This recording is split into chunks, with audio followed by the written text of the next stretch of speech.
আজকে গতকালকে আমরা আজকে নিউজে দেখতে পেলাম এবং আমরা কপিতেও পেলাম যে দুর্নীতি দমন কমিশন এই মামলাটাকে উইথড্র করেছে এবং গতকালকেই পিটিশন দিয়েছে এবং গতকালই নিম্ন আদালত মামলাটাকে চতুর্থ বিশেষ আদালত উইথড্র করেছে স্বপ্রণোদিত হয়। হ্যাঁ, এই বিষয়ে আমি সমস্ত আমাদের যারা আছে ওনাদের সাথে যোগাযোগ করেছি, এই জন্যই আপনাদের কাছে আসতে একটু দেরি হলো যে এই ব্যাপারে আপনারা কিছু জানেন কিনা। তারা বললেন যে আমরা এই ব্যাপারে কিছু জানি না। গ্রামীণ টেলিকমের পক্ষ থেকে এই যে মামলাটা উইথড্রয়ের ব্যাপারে কোনো কিছু জানানো হয় নাই।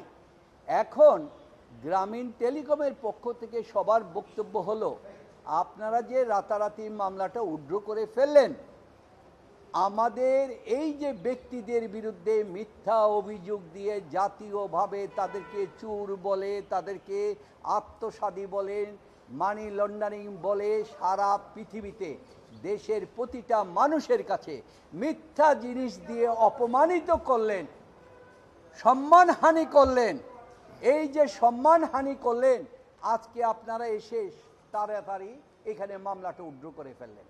এই বিষয়টা ডক্টর মোহাম্মদ ইউনূস সাহেব, আমি আপনারা প্রথম থেকে দেখেছেন উনি আইনের প্রতি শ্রদ্ধাশীল।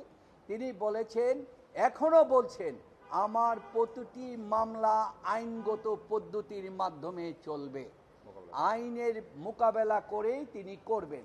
তাই কালকের এই যে জিনিসটা হয়েছে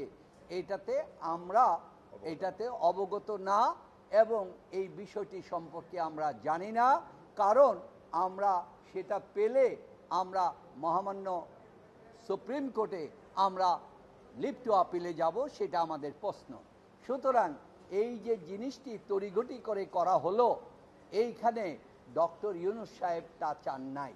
তাই আমরা মনে করি যে মহামান্য হাইকোর্টকে কালকে যখন কোর্ট বসবে, আজকে বসে নাই, আমরা ওনাকে অনুরোধ করব যে আপনি এইটা পেন্ডিং, হাইকোর্টে পেন্ডিং, তো সেই পেন্ডিং থাকা অবস্থায় জজ সাহেব ওইটা যেহেতু তারা উইথড্র করছেন, সেখানে উনি হয়তো এটা পেন্ডিং রেখে দিতে পারতেন, কারণ এটা নিয়েই উনি দিতে পারতেন যেহেতু উইথড্র করেছেন। তো সেইখানে আমরা মহামান্য অ্যাপিলেট ডিভিশনে ওনাকে বলবো যে জাজমেন্টটা আপনি তাড়াতাড়ি দিয়ে দেন, আমরা মহামান্য অ্যাপিলেট ডিভিশনে যাব, আইনগতভাবে ওপেন কোর্টে সাংবাদিকদের সামনে, সবার সামনে হাইকোর্টের থেকে, কারণ জাজমেন্টটা পাই নাই, জাজমেন্টটা দেওয়ার জন্য আমরা আবেদন করব, তাড়াতাড়ি আমরা সেখানে আপিল করব। এই ব্যাপারে আমাদের এখানে এইটা তো আমরা যখন আইনের মাধ্যমে এটা প্রমাণ করতে পারবো, তখনই তো আমরা এই ব্যক্তিগুলিকে চিহ্নিত করার জন্য প্রচেষ্টা নিতে পারবো। এর আগে করলে তো আমরাও আবার আইনকে লঙ্ঘন করে ফেললাম। তো সুতরাং আমাদের আমার মক্কেলদের নির্দেশনা হচ্ছে, তারা সমস্ত জিনিস আইনগতভাবে নেবেন, পূর্বতন গভর্নমেন্টের মতো বা যারা আসছে তাদের ওই আদর্শটা বা নীতিটা যেন প্রতিফলিত না হয়, আইনকে যেন সর্বোচ্চ মর্যাদা দেওয়া হয়।